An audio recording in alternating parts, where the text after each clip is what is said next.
François Bayrou est l'invité de BFM Politique pour cette dernière de la saison. Au commissaire au plan, maire de Pau, président du MoDem évidemment. Nous allons nous intéresser à la situation sanitaire, l'intervention du président de la République demain à 20h, très attendue. Vous nous décrirez également le contenu de votre dernière note consacrée à l'agriculture. Je sais que c'est un sujet qui vous tient à cœur, mais avant ça, je voulais commencer en vous montrant des images qui ont marqué l'opinion ces dernières heures. Ça s'est passé hier soir au Festival de Cannes. Le comédien Pio Marmaille incarne un chauffeur routier dans le film La Fracture, qui a été projeté. Voici ce qu'il dit en conférence de presse en marge de la projection de ce film. Je précise que la phrase que vous allez entendre passer par les tuyaux, et vous allez comprendre, il la reprend de son personnage dans le film, mais voici ce qu'il dit. Pour une fois, Macron, j'aimerais bien aller chez lui en passant par les chiottes et par les tuyaux et lui péter la gueule, ça évidemment, mais un peu comme tout le monde, dans l'absolu. Mais ce qui est intéressant, c'est de se dire, comment est-ce qu'on raconte cette révolte, quoi, qu'elle passe par la langue ou par l'acte de violence ou par quelque chose. Mais moi, c'est ce que j'ai essayé de raconter. Enfin, quelque part, j'étais sensible à ça, parce que c'est pas évident comme trajectoire. Voilà ce que dit Pio Marmaille, François Bayrou. Macron, j'irais bien par les chiottes, par les tuyaux, il reprend les mots de son personnage pour lui casser la gueule, un peu comme tout le monde. Ouais. Je me doutais bien que vous me poseriez la question, alors j'ai regardé d'un peu près la séquence. D'abord, on se dit, mais qu'est-ce que c'est? C'est des propos de bistrot par quelqu'un qui a un coup dans l'aile, comme on dit. En réalité, c'est pas exactement ça. Donc, il est interrogé, je crois, par une journaliste qui dit qu'est-ce que vous diriez au président de la République ou à Emmanuel Macron s'il était en face de vous. Et donc, il cite cette réplique qui est celle de son personnage, un ce que je disais juste avant. Gilet jaune, mais c'est vrai, un camionneur gilet jaune dans le film. Et après, il déroule 4 ou 5 phrases et il finit. C'est plus intéressant, on lui dit, mais si... et il dit, si Macron était là, je lui dirais, mon pote, qu'est-ce qui ne va pas dans ce monde? Ou quelque chose comme ça. Qu'est-ce qui ne va pas là? Je trouve que la fin de la séquence est plus intéressante que le début, mais vous avez entre les mains un instrument formidable qui déclenche des passions. La télé, les réseaux sociaux, ça déclenche des passions, même quand ce n'est pas forcément... voilà. Je pense que quand c'est pas forcément justifié, je pense que c'est une phrase qui, isolée, est une phrase insupportable. Dans le déroulement de sa réponse, il fait parler un gilet jaune et il dit si Macron était là, je lui dirais qu'est-ce qui va pas, mon pote, dans ce monde. Et la question qu'est-ce qui va pas dans ce monde est une question pour tout le monde. Alors on a quasiment 50 minutes pour tenter de répondre partiellement à cette question, François Bayrou. Évidemment, c'est un rendez-vous très attendu par les Français. Demain à 20h, Emmanuel Macron prendra la parole, allocution qui était prévue depuis un moment, mais qui pourrait prendre une tournure différente en raison de l'évolution de la situation sanitaire. On sait que vous êtes proche du chef de l'État. Est-ce que vous avez des informations sur le contenu de cette intervention demain? Vous savez, je suis frappé d'amnésie dès qu'on m'interroge sur... ce que pense le président de la République, parce que c'est sa responsabilité qui va s'exprimer demain soir. Ma position à moi, c'est qu'il n'y a pas d'autre issue dans cette situation épidémique que la vaccination obligatoire pour tout le monde. Et on présente ça comme si c'était quelque chose de attentatoire aux libertés. Chacun des bébés qui naît en France reçoit 11 vaccinations. 11. D'ailleurs, l'injection des 11 avait fait débat au moment où Agnès Buzyn l'avait imposée. Et puis vous voyez bien qu'il n'y a aucun effet négatif ou secondaire. Vous avez tétracoque, comme on disait autrefois, diphtérie, tétanos, polio, coqueluche, rougeole, rubéole, qui font des morts, et des bébés, et des handicaps... Pour la vie, la polio, on l'a éradiquée comme ça. Et le nombre de jeunes qui étaient atteints par la polio et qui ne pouvaient plus se déplacer ou étaient embarrassés pour se déplacer, on l'a éradiqué comme ça. Oui. La vaccination, c'est un traitement naturel de renforcement de l'immunité de chacun. Alors François Bayrou, au fond, l'Académie de médecine a dit ce que vous aviez dit la semaine dernière, en préconisant la vaccination obligatoire pour tout le monde à partir de l'âge de 12 ans. Mais je souhaite vous porter la contradiction. Parce que le sujet, vous dites les 11 vaccins pour nos enfants, voilà, sont obligatoires, mais ce sont des vaccins anciens. Et le Conseil d'État va être saisi dès mardi, parce que les vaccins contre la Covid-19 sont des vaccins récents, qui d'ailleurs sont toujours en phase 4 de tests, et non en réalité qu'une homologation d'urgence qui leur a été accordée par les autorités européennes, françaises. Donc il y a ce sujet-là, et ce sujet va être porté devant le Conseil d'État. Est-ce que vous, ancien garde des Sceaux, vous le balayez d'un revers de la main? Je balaye rien.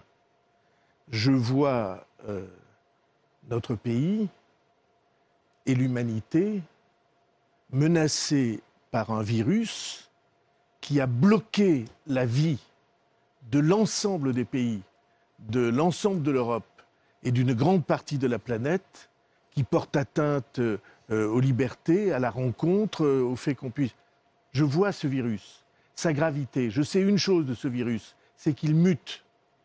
Il a constamment de nouveaux épisodes de mutation. Et je vous dis une chose, j'espère de toutes mes forces me tromper, mais ma hantise à moi, c'est qu'une de ces mutations se mette à toucher les enfants et les bébés. Le jour où vous aurez des enfants qui mourraient du virus, ce jour-là, la société explosera, parce que seront mis en accusation tous ceux qui n'ont pas pris les décisions nécessaires, alors que il y a une chose qui crève les yeux, il y a combien? 35, 36 millions de Français qui ont été vaccinés. Où sont les effets secondaires? Donc vous dites à Emmanuel Macron, pas de demi-mesure lundi soir, vaccination obligatoire pour tous. Je parle en mon propre nom. Je pense que la seule issue possible, c'est la vaccination obligatoire pour qu'on retrouve autant que possible la vie et qu'on se sécurise, qu'on se mette en sécurité en face des mutations du virus. Il y a une loi, c'est plus le virus circule, plus il mute.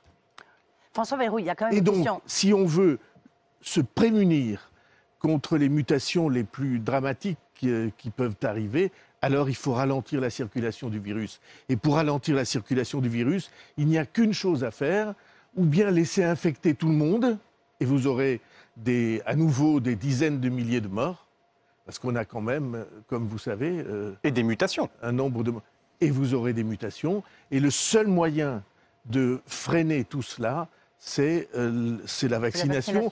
En plus, la vaccination, c'est formidable progrès français par un des Français les plus géniaux de tous les temps, qui s'appelle Louis Pasteur. Oui. Même si les Français ont été moins géniaux sur la course au vaccin, ce coup-ci. On a été un peu moins bon depuis. C'est une autre question. Ça arrivera. Mais... Non, c'est une question très importante, mais peut-être on pourrait en parler dans la suite, parce que, y a quand même... comme vous le savez, dans le cadre de mes fonctions du plan et des notes, j'ai édité une note sur ce sujet.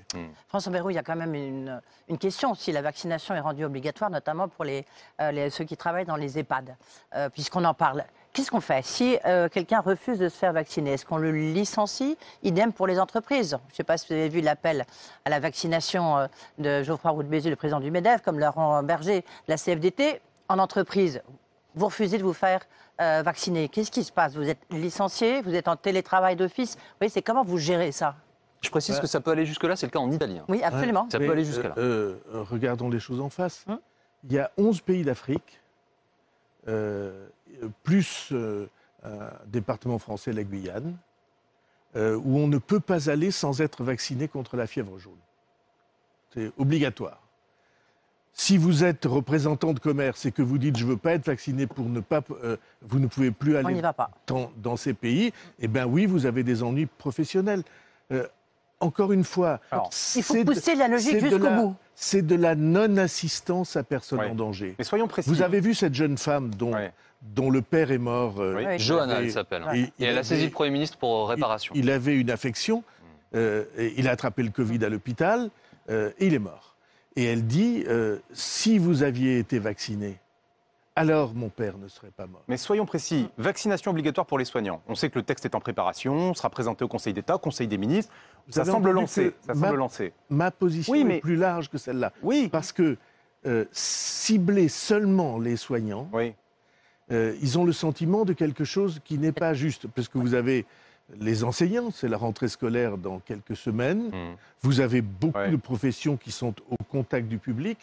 Et donc, ma position à moi est plus large. Bon, on verra ce que dit le président de la République, mais on sait que la piste d'une vaccination obligatoire pour les soignants est très sérieuse puisqu'un texte est en préparation.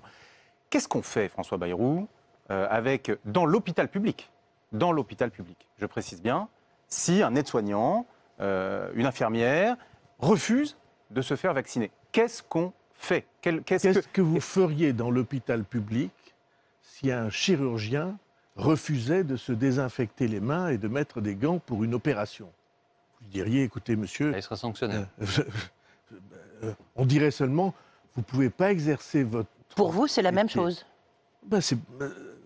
Vous voyez bien ce qu'on est en train de vivre. Oui. Combien de morts on a eu dans les EHPAD? Non mais dites-nous alors, donc la personne en question ne peut plus exercer. Eh bien, elle est suspendue suspendue de son travail. Alors, ce qui peut apporter un cadre plus large à l'aspect coercitif, je vais dire à l'envers, c'est le pass sanitaire. Ça fera peut-être partie des annonces d'Emmanuel Macron demain. En fait, c'est l'incitation forte, c'est la carotte. Dire aux Français, si vous voulez aller au restaurant, vous vous faites vacciner. Vous voulez voyager, vous vous faites vacciner, sinon vous n'en avez pas le droit. C'est un peu le prolongement de ce que vous venez de dire à l'instant. Est-ce que c'est une piste qui vous semble pertinente? C'est une piste pertinente. Vous avez... je sais bien, j'entends bien et je respecte parce que il n'y a pas de raison de faire des polémiques inutiles sur ce sujet. La position de ceux qui doutent. Mais vous avez 35 millions de Français aujourd'hui, peut-être plus, je n'ai pas regardé l'actualisation des chiffres, qui disent « nous, on s'est fait vacciner et on ne va pas avoir accès aux voyages, aux rencontres, on risque de se retrouver à nouveau bloqué dans notre métier s'il y a à nouveau ce renfermement. Tout ça parce qu'il y a des gens qui ne veulent pas se faire vacciner. L'effort que nous avons fait, nous, les autres ne veulent pas le consentir. C'est la fracture vaccinale. Eh bien, il faut lever le moyen de lever cette fracture, comme on dit, c'est évidemment le pass sanitaire et aller vers la vaccination obligatoire, ce qui est ma position. Soyons précis sur l'extension du pass sanitaire. À vos yeux, à vous, François Bayrou, il faut le pass sanitaire pour aller au restaurant, pour aller au cinéma, pour aller à la salle de sport. Soyons précis, c'est la vie des gens. Il ne se passera pas 3 semaines avant qu'on ait cette obligation. Parce que les restaurateurs, vous vous rendez compte, ils ont cessé de travailler pendant presque 18 mois. Alors ils ont été aidés puissamment. On est le pays du monde qui a le plus aidé ces entreprises et ils le savent bien. Enfin, on ne va pas les condamner à refuser ou à abandonner leur métier simplement parce qu'il y a des craintes infondées qui existent. Je retiens, il ne se passera pas 3 semaines sans que l'obligation pour le restaurant, le cinéma, la salle de sport. Mais ça crève les yeux. Mon métier, j'allais dire, ma vocation, c'est de regarder le réel. C'est pas de faire des fantasmes ou de participer aux luttes de fantasmes. C'est ce qui m'intéresse, c'est le réel comme il se vit. Et le réel, c'est on est obligé de réouvrir la vie, de réouvrir les activités, de réouvrir les stades, de réouvrir les restaurants, de réouvrir... Alors justement, en partie les frontières, et puisque vous parlez du réel, l'Espagne, on y va ou pas? Vous avez vu Clément Beaune qui dit non, je vous déconseille d'y aller. Ce qui a provoqué un mini-incident diplomatique, puisque nos amis espagnols et portugais n'étaient pas du tout contents de ça. Mais quand vous avez des pays où le virus circule activement, alors, sauf à être vacciné, eh bien il est prudent de ne pas y aller. Alors, encore une fois... Enfin, sauf que ceux-là, en espèce, sont classés verts par la France. Il y a des régions en Espagne qui sont, comme nous risquons de l'être bientôt, avec une résurgence du virus. Il y a des pays quand même qui commencent, au sein de l'Union européenne, comme Malte, qui a donc décidé de fermer ses frontières à ceux qui ne sont pas vaccinés. J'ai envie de dire, c'est un petit peu déjà la fin du passeport sanitaire, non, européen, puisque Malte fait partie de l'Union européenne. Il est un peu morné, non? On va droit à tout ça. France y va. À la tête d'un pays. Vous avez la responsabilité d'une société. Vous avez des millions de vies sur les bras, dont l'obligation morale est que vous vous occupiez. Eh bien, de ce point de vue-là, vous prenez les précautions nécessaires. Alors, il y a des réticences ou des résistances. Vous croyez que les 35 ou 38 millions de personnes vaccinées, il y a 3 mois, elles avaient des réticences. Et aujourd'hui, elles se rendent compte que tout ce qu'elles avaient craint est infondé. Bon, Ouais. il y a à D'accord. la deuxième injection parfois la première, 48 heures inconfortables où on a un peu de fièvre. C'est arrivé à beaucoup d'entre nous. Mais c'est pas une raison Ouais. pour choisir de bloquer la vie, Ouais. de Alors- bloquer la vie d'un pays. Bloc. Arrêtons-nous un quart de seconde. Comment va-t-on faire pour assumer la solidarité si on ne travaille pas, si on ne peut pas sortir, s'il n'y a pas de vie, si on ne peut pas Les voyager? professeurs aussi, ils doivent se Comment faire on va faire? vacciner? Oui, bien sûr. D'accord. Je pense que beaucoup d'entre eux y pensent. François Bayrou, débloquer la vie, mais peut-être aussi en faisant attention. Je crois que vous êtes plutôt rugby que football, mais ce soir, vous regarderez sans doute la finale de la Coupe d'Europe, Angleterre-Italie, à Wembley, stade londonien. 65 000 spectateurs sont attendus. On sait que le Delta est monté en flèche au Royaume-Uni. Est-ce que c'est responsable? C'est pas très prudent. C'est le moins qu'on en puisse dire. Je suis, comme vous l'avez rappelé, très très attaché au sport. J'aime ça. Mais je pense que la vaccination est une précaution nécessaire parce que quand on crie, quand on hurle dans les tribunes, quand on saute comme on le voit sur votre écran, eh bien évidemment la circulation du virus s'accélère, donc la mutation du virus est favorisée. Donc l'UEFA n'a pas été prudente. Ça c'est oui, je pense que c'est pas, ce ne sont pas des images très rassurantes. Vous avez parlé des aides puissantes financières de l'État pour les professionnels qui ont beaucoup souffert en France. Il y a un système, un dispositif qui a été très utilisé, très efficace, c'est le PGE, le prêt garanti par l'État. Sauf que l'échéance arrive. L'échéance arrive où ces entreprises vont devoir commencer à rembourser ce prêt très avantageux. Non, elles ont 5 ans. Oui, mais ça s'approche, il faut refaire de la trésorerie. Certains ne l'ont pas, certains ont déjà épuisé le PGE qu'ils ont contracté. Est-ce que vous joignez votre voix à celle qui demande l'annulation simple de ce PGE? Est-ce qu'il demande qu'on efface cette terre d'oise, que ce soit un cadeau fait par l'État? Je suis très mal à l'aise chaque fois qu'on commence par un prêt et qu'on demande l'effacement du prêt. Je suis très mal à l'aise parce que, alors je ne doute pas que d'ici 5 ans, on aura une réflexion de cet ordre. Je suis très mal à l'aise parce que ça veut dire quoi? Ça veut dire que le doute Eh oui. s'installe dès l'instant que vous signez un prêt.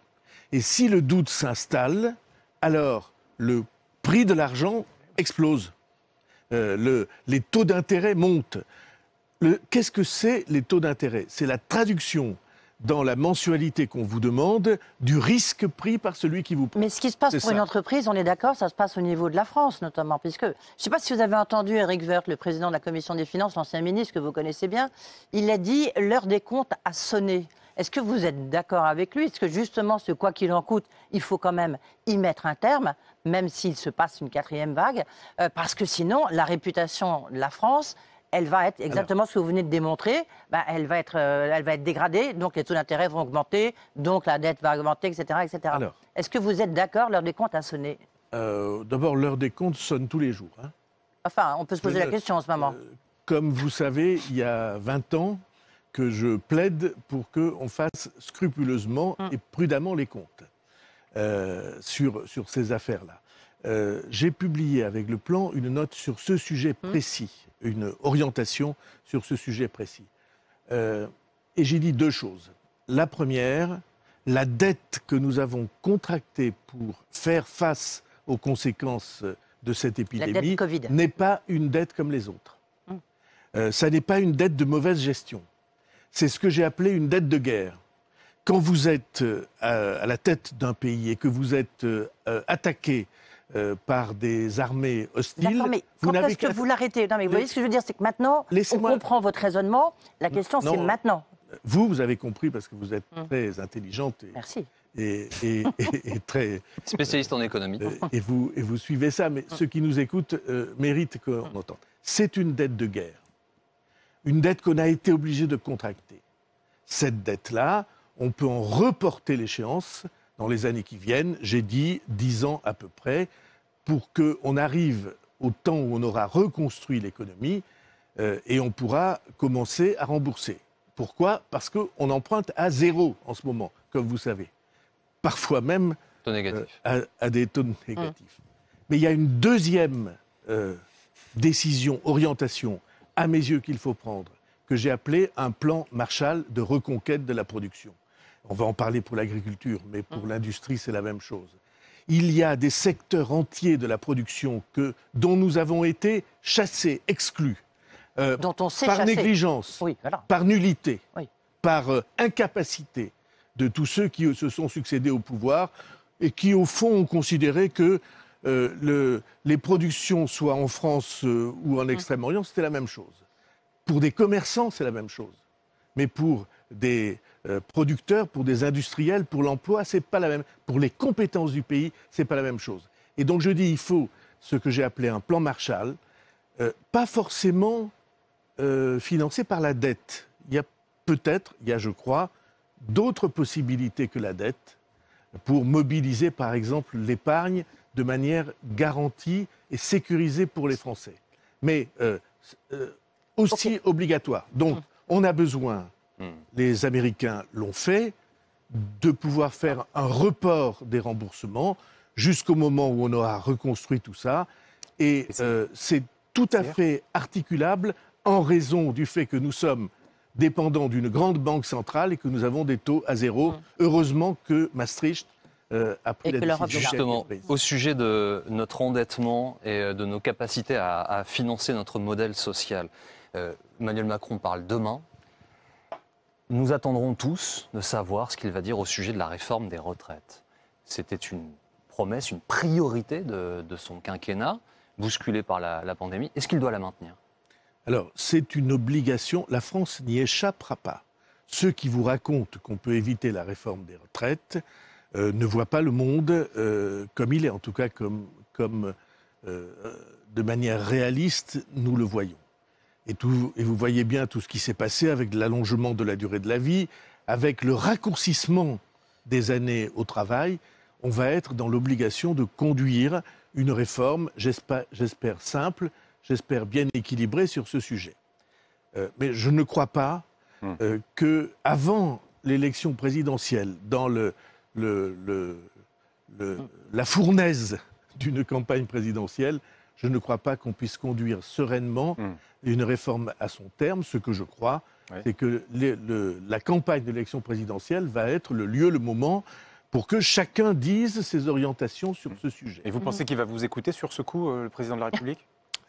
Je pense, je vois la malice de votre question, je pense qu'il m'écoute plus souvent que vous ne croyez. Bon, nous verrons plus lundi soir. souvent que je ne le dis moi-même, mais après tout, ça n'est pas un concours. Le responsable du pays élu, c'est lui.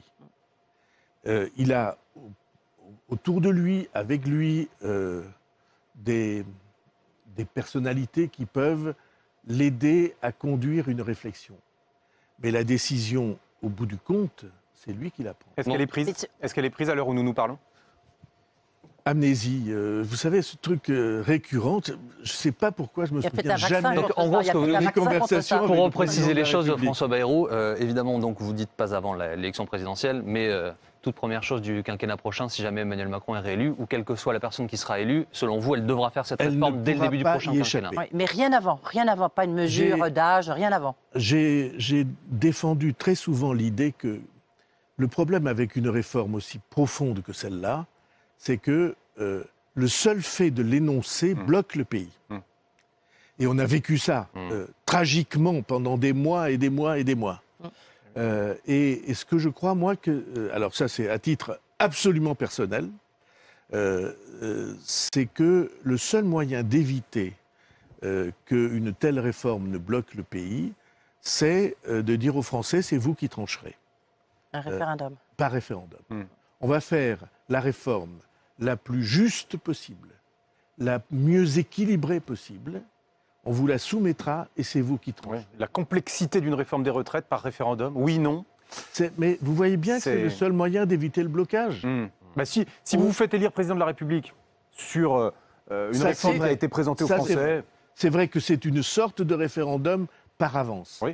Mais il a déjà eu lieu. Hein. Mais moi, je crois que cet équilibre-là, qui fait que les Français seraient à la fois informés et sécurisés puisqu'il garderait le dernier mot. C'est un progrès démocratique auquel je crois on devra aller. Je pense, sur le fond, qu'on ne se sert pas assez de l'arme du référendum parce qu'on en fait une espèce de jugement de l'action du président de la République et s'il perd, il s'en va. Pas du tout comme ça qu'il faut faire. Il faut faire des référendums davantage proches de ce que fait la Suisse, c'est-à-dire, c'est vous, Français, qui trancherez, et après tout, vous avez bien le droit de trancher dans un sens ou dans l'autre.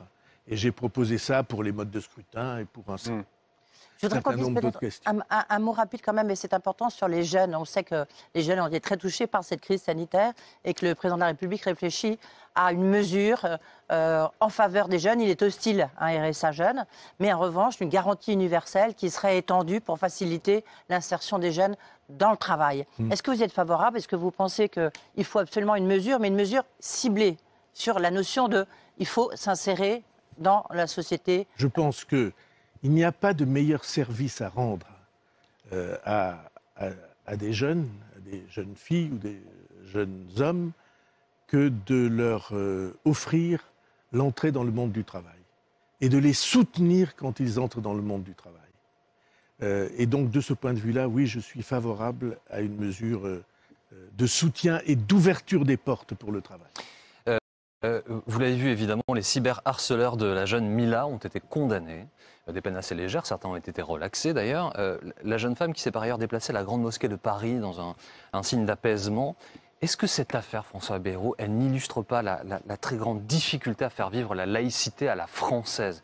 Et je précise d'ailleurs pour ceux de téléspectateurs qui ne l'auraient pas vu que ce qui s'appelait l'Observatoire de la laïcité a été éteint, remplacé la semaine qui vient par le Comité sur la laïcité. Est-ce qu'on n'a pas des difficultés en France à faire vivre ce pilier pourtant indispensable à notre démocratie? Vous dites la laïcité à la française. Moi, je pense que le jour viendra où la laïcité sera beaucoup plus universellement prise en compte. Parce que je pense que c'est une proposition de vivre ensemble dont le monde entier a besoin. Regardez la situation tragique du Liban. On n'en parle pas assez en France. C'est un pays qui est en situation de condamnation à mort parce que les luttes religieuses et tribales l'ont déchiré au point que chacun des Libanais pense que peut-être son pays n'a plus d'avenir. Mais de l'autre côté du spectre, il y a par exemple le modèle britannique, le modèle canadien qui n'a encore rien à voir. C'est une autre forme de laïcité, de coexistence, de communauté. C'est pas tout à fait les deux mêmes modèles, mais enfin bon. Qu'est-ce que dit la laïcité? Elle dit quelque chose d'extrêmement simple. Elle dit il y a un univers pour le religieux et il y a un univers pour la loi civile. Et la loi religieuse ne commande pas la loi civile, pour aucun d'entre nous. Comme vous savez, j'ai des convictions religieuses que je ne dissimule pas. Je suis un croyant et même un pratiquant, comme on dit. Pour autant, je ne peux pas accepter que ce soit des autorités religieuses qui commandent en quoi que ce soit la décision publique, la décision des pouvoirs publics. Et quand je suis en situation de pouvoir public, je vous assure que je fais respecter ça de la manière la plus absolue. Et c'est le seul moyen pour vivre ensemble. Chacun a l'idée qu'il se fait de la loi divine ou supérieure. Et parfois, pas de convictions religieuses et même des convictions areligieuses. Et c'est tout à fait la liberté de chacun. Mais nous devons avoir en tête qu'il y a, au-dessus de tout cela, notre loi, notre manière de nous respecter les uns les autres, et nous devons être inflexibles de ce point de vue-là. Si vous me permettez juste une phrase sur l'image que vous avez montrée, j'ai trouvé que c'était un beau geste de réconciliation. J'ai trouvé que cette jeune fille reçue à la Grande Mosquée après les affrontements et les polémiques qui l'ont tellement exposée, c'était un beau geste français. Venons-en à votre dernière note en date. Oui, pardon. C'est un sujet qui lui aussi nous concerne tous. dans notre pays, l'agriculture, notre agriculture. Vous avez publié une note en tant que haut-commissaire au plan, c'était vendredi, avant-hier, conséquente, que j'ai compulsée. On constate qu'en 2020, notre production agricole a diminué, moins 1,8% selon l'INSEE. Et vous, en fait, vous dites, il faut qu'on réussisse dans les années à venir à ne pas abandonner toute notion de productivisme, mais en même temps faire une agriculture qui est favorable à l'environnement. On a l'impression que c'est la quadrature du cercle. Par quels moyens concrets pensez-vous pouvoir arriver à cet objectif ? Ce n'est pas la quadrature du cercle, c'est une nécessité nationale. Le point où nous en sommes est celui-ci. Comme vous dites, la production a baissé. La France, qui était le grand pays agricole de toute l'Europe, le plus exportateur, est aujourd'hui doublée par l'Allemagne et par les Pays-Bas. Si l'on considérait sur la table de famille uniquement ce qu'il y a dans l'assiette et pas ce qu'il y a dans les verres, parce qu'on est très gros exportateurs de vin et de spiritueux, alors c'est une image, mais pour ce qui est dans l'assiette, nous sommes déficitaires. Dans le même temps, il y a un paradoxe absolument incroyable, c'est que dans le monde, sur la planète, la demande alimentaire devient telle que les prix explosent. Il y a des pays entiers où des augmentations de 40, 50, 70%, par exemple des céréales, font que les gens n'ont plus l'argent pour se nourrir. Vous dites dans votre note que le fait qu'on soit déficitaire, c'est digne d'un pays en développement. Vous l'exprimez peut-être sur un certain nombre de certains productions. Produits. J'ai pris l'exemple, c'est anecdotique, ou en tout cas c'est souriant. Nous sommes les premiers producteurs de pommes de terre. Mais nous importons, nous sommes déficitaires en chips et en flocons de purée. Est-ce que c'est raisonnable ? Est-ce que c'est d'un pays équilibré ? On nous a appris au lycée que l'économie des pays en voie de développement, c'était je produis des matières premières et j'importe des produits manufacturés, élaborés, transformés. Mais en agriculture, on est exactement, pour les pommes de terre, dans ce genre de déséquilibre. Donc je crois que si vous mettez d'un côté la réalité, la situation de la France, grand pays agricole, la demande de produits agricoles dans le monde, alors on se dit, mais c'est pas possible que nous ne répondions pas à cette demande en produisant comme nous l'avons fait beaucoup dans les décennies passées. Et en même temps, si j'ose dire, mais là c'est absolument justifié, il y a une autre demande mondiale, elle aussi, en tout cas des pays en développement, et elle va devenir une demande mondiale, c'est que on a besoin de production qui respecte les équilibres écologiques, et notamment qui respecte les équilibres climatiques. Est-ce que c'est possible ? Oui, c'est possible. C'est possible, on a des progrès considérables à faire en termes d'agronomie, de apprendre le respect des sols. Par exemple, vous avez des productions de maïs. Si, à l'issue des moissons, vers le mois d'octobre, vous ressemez des légumineuses à la place du maïs, alors vous avez un double effet qui se coule, si j'ose dire, d'une certaine manière. Au bout de cette naissance, vous aurez capté du CO2, vous aurez fait des pièges à CO2, vous enrichirez les sols et vous aurez des vers de terre et des bactéries qui se développeront. Excusez-moi, juste François Bayrand, un dernier mot à ce sujet parce que j'entends ce que vous dites, moi aussi j'ai lu votre note. Donc, je voudrais que vous précisiez ce qu'il en est pour les agriculteurs. Parce que là, on a l'impression qu'on parle théoriquement. On a l'impression qu'il n'y a pas d'humains dans ces fermes. On a l'impression qu'il n'y a pas de gens sur les tracteurs et qui sont en train de bêcher et qui se suicident en très grand nombre. Je sais que c'est le cas, mais je voudrais que vous le précisiez. Non, franchement, c'est un des mondes que j'aime, où j'ai mes racines, où j'ai grandi, où je vis. Et c'est parce que je pense aux agriculteurs, au moins autant que les autres, que je dis ils ont été blessés pendant des décennies, les 2 dernières décennies, par l'accusation implicite que eux qui étaient les amis de la nature et ceux qui la comprenaient le mieux, ils étaient accusés d'en être les ennemis. Ça a été pour les agriculteurs quelque chose d'extrêmement douloureux.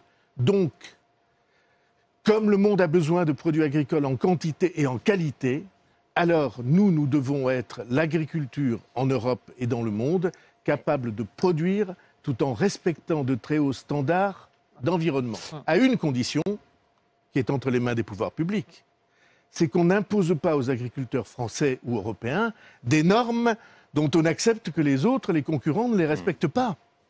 Et là, on a un problème politique majeur. Et je sais que le gouvernement y travaille et que c'est sa préoccupation. Si nous ne faisons pas respecter cet équilibre et cette équité au service des agriculteurs, pour qu'ils retrouvent des revenus, ce qui est évident, le respect par tout le monde de leur profession et le fait qu'ils se sentent de nouveau à l'avant-garde de l'efficacité de l'agriculture et de son inscription dans le respect de la nature. Ce qu'ils ont toujours fait. Et par ailleurs, nous allons avancer parce que le temps file, mais je précise, c'est important, les notes du Haut-Commissariat, elles sont disponibles sur Internet. Toutes. Donc, ceux qui veulent les lire peuvent se rendre vous faites sur votre site et vous avez allez tout. trouver les notes. Revenons sur les régionales, David, s'il vous plaît. Oui, alors, régional avec des résultats qui n'ont pas été bons pour le parti du président de la République En Marche.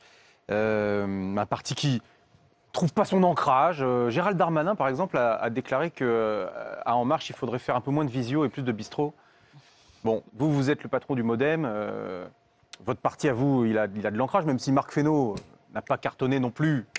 Il a fait 17%, Oui. c'est-à-dire le meilleur score qui ait jamais qui ait été réalisé par la liste de la majorité. Il pensait pouvoir gagner la région. Bon, enfin bon. Est-ce qu'il faut que ce parti se rénove complètement, change ses pratiques? Je parle de la République En Marche. Moi, je parle de la majorité. Je pense que dans les résultats de ces élections, il y a eu deux messages. Il y a eu un message à l'endroit de la démocratie française. Peut-être des médias, vous y êtes aussi, mais de tous ceux qui sont les acteurs de la démocratie française, et notamment les acteurs institutionnels, les pouvoirs successifs. Les gens ont dit quelque chose de simple, je crois. Ils disent, votre truc, là, régional, départemental, on n'y comprend rien. Et même si je faisais une interro écrite sur ce plateau, je ne suis pas sûr que j'obtiendrais, par exemple, sur les modes d'élection, sur la loi électorale appliquée sur ces sujets-là. Vous savez qu'il y en a deux. Oui. On risque de perdre les téléspectateurs, mais on fera ce quiz. Moi, je relève le dos après l'émission. Mais je pense qu'il faut. Vous avez, disent les électeurs, il y a des scrutins de liste, on ne connaît personne. Ouais. De notre part, il y a des tickets mixtes, avec 4 personnes sur le ticket, et ce n'est pas la même loi électorale. Et on ne sait pas quelle est la différence. C'est un vrai parti, la République En Marche. Et on ne sait pas quelle est la différence entre les départements et les régions. Ça, c'est le premier message. On n'y comprend rien. Si vous ne simplifiez pas ça, nous, on décroche. Parce que je ne crois pas que ce vote soit un vote de désintérêt, ou cette abstention. Je pense que c'est une abstention de sécession. On ne veut plus que vous nous preniez comme otages d'élections auxquelles on ne comprend rien et qui ne changent pas le monde. Ça, c'est le premier message. Deuxième message, il y a un message à l'endroit des forces de la majorité. Faut pas faire semblant de se cacher derrière son petit doigt. Il y a un message c'est pas identifié pour les électeurs. Il n'y a même pas d'étiquette commune. Sur les bulletins, il n'y avait pas une étiquette qui permet de reconnaître les moutons dans sa bergerie. On ne sait pas qui est qui. On évitait, dans la plupart, soigneusement, de dire quelles étaient l'orientation de ces listes. Je pense que c'est une erreur. Je pense qu'il faut reconstruire une identité. Il faut vous regrouper. Et je pense que cette identité doit être fondée sur, en effet, un rassemblement, des rassemblements, une manière de vivre ensemble plus large. Ça fait des semaines qu'on en entend parler, François Bayrou. Oui. Quand est-ce que vous allez le faire? Ça fait des J'ai mois dit, qu'on en entend parler de ça. La maison commune. Vous aurez observé que si c'était facile, probablement, ça aurait été fait plus vite. Mais là, il me semble qu'il y a besoin Et pourquoi moi je parle de se construire en respectant ce que chacun est et en respectant ce que chacun a, comme le verbe être et le verbe avoir. Et je pense que si ces deux précautions sont remplies, alors on peut avancer et qu'il faudra le faire à la rentrée. Pour François Bayrou, puisque vous êtes chef de parti, est-ce que pour la primaire, la meilleure façon de départager des camps d'un parti et très accessoirement, quel conseil vous donneriez à Xavier Bertrand? Mais d'abord sur la primaire, est-ce que c'est le meilleur, est-ce que c'est le moyen le plus efficace? C'est le pire. Le pire. C'est ma réponse. Alors, c'est pas que je sois du côté des uns ou du côté des autres. C'est le pire. Parfois, il est inévitable. Ah, et là, est-ce qu'il est inévitable pour les J'en sais rien. Ah, vous pouvez venez être vice-chevrillon de bonnes choses, pas d'être membre des Républicains. Mais vous pouvez avoir un avis. Toute ma vie politique a été construite autour d'un pilier. C'est que la vie politique, c'est un pluralisme. Il y a une gauche, et même sans doute plusieurs gauches. Il y a des écologistes. Il y a une droite, une extrême droite, et il y a un centre. Et toute ma vie politique, j'ai refusé la confusion entre centre et droite. Quand on vous dit candidat de la droite et du centre, avec des traits d'union entre les deux, c'est une escroquerie. Parce que si vous êtes d'un côté, alors vous n'êtes pas centre. Ça veut dire que du coup, pour l'autonomie du centre, pardon de vous interrompre, du mais grand ça veut dire que courant du coup, démocrate et républicain qu'on a maison construit. commune, c'est pas pour demain. Si vous considérez qu'on ne peut pas être du centre et de la droite, Emmanuel Macron est à droite du coup? Non, Emmanuel Macron est la figure de proue de ce grand courant en Europe, pas seulement en France, et le Parti démocrate est au pouvoir aux États-Unis, et quand vous regardez Biden, les propos qu'il tient et les décisions qu'il prend sont exactement à l'équilibre de ce courant central qui mérite d'être identifié et enraciné. Et j'ai toujours plaidé ça. Vous vous souvenez que je suis allé à Toulouse un jour, il y a longtemps, pour dire, vous dites qu'on pense tous la même chose. Si on pense tous la même chose, c'est qu'on ne pense plus rien. Et donc, je crois à l'identité et à l'autonomie du grand courant central. Et en effet, j'ai dit depuis le début que les primaires, ça ne me paraissait pas la meilleure solution. Parfois, il n'y en a pas d'autre. François Bayrou, je vais vous obliger à vous remémorer un souvenir désagréable. En 2017, vous êtes garde des Sceaux et vous prenez la décision de démissionner. Non. Si, de quitter le gouvernement. Non. De quitter le gouvernement. Parce que vous dites, je me souviens de cette conférence de presse, vous dites il y a des soupçons qui pèsent. C'est le sujet des attachés parlementaires, Parlement européen du MoDem. Il y a des soupçons qui pèsent et qui vont gêner l'action du gouvernement. Il y a une loi très importante, moralisation de la vie publique. Et vous dites, dans ces conditions, il faut quitter ce gouvernement. Je ne comprends pas bien, mais peut-être pourrez-vous m'expliquer, quelle est la différence avec la situation qui est celle de M. Éric Dupond-Moretti aujourd'hui, qui fait l'objet d'une enquête de la Cour de justice de la République, qui est convoqué vendredi prochain, 16 juillet, en vue d'une mise en examen, et dont on nous explique que quoi qu'il arrive, il ne démissionnera pas. Quelle est la différence, François Bayrou ? La différence, c'est l'idée que chacun se fait de son engagement. Alors je précise, nous n'avons pas démissionné. Simplement, nous avons dit au président de la République, j'ai dit, Marielle de Sarnez a dit, il y avait Madame Goulard. Madame Goulard. Nous avons dit au président de la République que nous ne participerions pas au gouvernement qu'il allait former. Oui, oui. Hein? Oui. Enfin, oui, vous avez quitté le gouvernement. Vous avez quitté le gouvernement. J'ai quitté, en effet, ces fonctions qui étaient passionnantes, pour lesquelles j'avais des idées, pour une raison simple, j'ai pensé, moi, je ne dis pas que les autres doivent penser la même chose, j'ai pensé, moi, que je ne pourrais pas exercer sereinement les fonctions avec cette pression, ce perpétuel soupçon, avec la sortie d'informations. On presse de dire que dans notre cas, et je le maintiens aujourd'hui devant vous, toutes ces accusations sont fausses. Et que nous aurons l'occasion, j'espère, un jour, de le prouver. L'instruction est toujours en cours. Oui, Ouais. et je n'en ai pas de nouvelles depuis 18 mois. Et donc... Mais pourquoi est-ce que M. j'ai Dupond-Moretti pensé- pourrait exercer sereinement le poste de ministre de la Justice c'est à alors lui- qu'il est lui aussi sous le coup d'une enquête c'est à lui, pour des accusations assez lourdes d'ailleurs? c'est à lui, au président de la République, qu'il convient d'en décider. Moi, j'ai décidé pour moi-même, pour mon propre cas. J'ai décidé avec détermination. Et je l'ai dit au président de la République dès que l'enquête a commencé à sortir.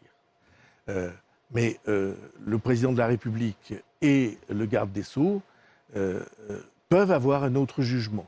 Je comprends très bien ce qu'ils ont en tête. C'est on ne peut pas laisser des juges décider de la formation d'un gouvernement. Parce que c'est, d'une certaine manière, trop facile. Vous lancez des accusations, des enquêtes, des mises en examen, et faisant fi de la présomption d'innocence, eh bien, vous vous trouvez obligé de quitter le gouvernement. Donc C'est François pas- Fillon, par exemple, a eu raison de se maintenir candidat à l'élection présidentielle en 2017, quand il a été mis en examen. La situation de François Fillon est aujourd'hui éclairée par des... Par la suite, il a été condamné, mais pendant la campagne présidentielle, on est sur une mise en examen. Il est présumé innocent. Mais il n'était pas membre de l'exécutif. Non, hein. mais il s'est maintenu candidat. Chacun juge pour lui-même. D'accord. Mais Mais est-ce si que Éric c'est- est-ce que- Dupond-Moretti est mis moi- en examen vendredi, Ben, il c'est- pourra, selon vous, rester Ben, ministre de la vous- Justice. Est-ce qu'il y a une revanche des juges juridiquement, sur oui. un avocat, vous pensez? Pardon. Est-ce que vous pensez qu'il y a une revanche des juges, notamment sur... Ben, je crois qu'il y a eu beaucoup de déclarations hostiles quand Oui. M. Dupond-Moretti a été nommé, et ça éclaire d'une certaine manière l'ambiance. Mais c'est à lui de décider, et c'est au président de la République.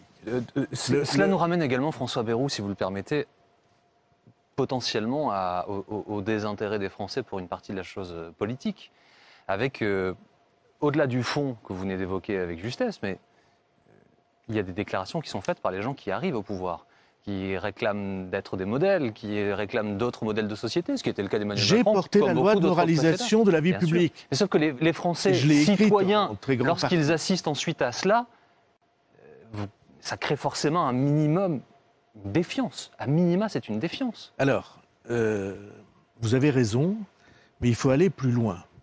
Car la défiance aujourd'hui, elle porte au moins autant sur la justice que sur l'attitude de ces justiciables particuliers que sont les membres du gouvernement.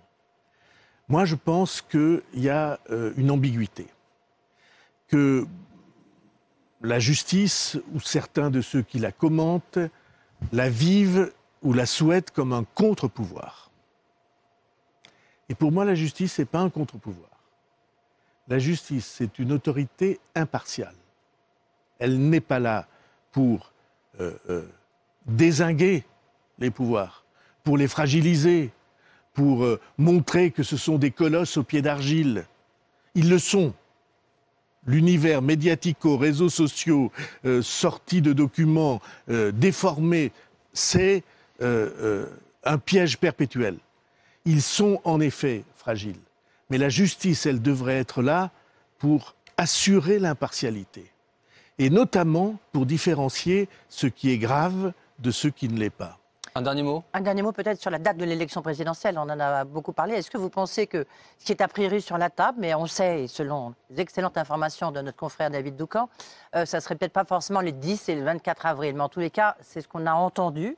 Est-ce que cette date vous paraît, en fonction des ponts du 1er mai, des vacances, etc., est-ce que ça vous paraît la meilleure des dates ou la pire des dates, pour reprendre votre expression? Alors on a le choix entre 10 et 24 avril Oui. et 17 et Et 1er mai. Oui. tout à fait. Vous voulez savoir le fond de ce que je pense? Oui. Je m'en fiche. Voilà. Ah bon? Mais parce que ça n'empêchera pas l'immense pièce dramatique, Théâtrale. la construction dramatique qu'est toujours une élection présidentielle, quelle que soit la date. Et on a toujours les mêmes coups de théâtre, les mêmes bouleversements pour une fonction qui en effet mérite que l'attention du pays se porte sur Merci elle. beaucoup. Alors je reconnais que le 1er mai, les gens ont l'habitude de partir, ça fait On ne travaille pas. de très longs week-ends. Mais sur le fond, ça ne changera rien. Merci beaucoup François Bayrou d'avoir été notre invité pour cette dernière de la saison de BFM Politique. Merci beaucoup Edwige, merci David, c'est un plaisir Volontiers. de partager cette saison avec vous. Plaisir partagé. Dans un instant, vous allez retrouver Philippe Gaudin, Dominique Rizet, l'affaire suivante, et je vous donne rendez-vous pour le dernier numéro de BFM TVSD de la saison à 18h.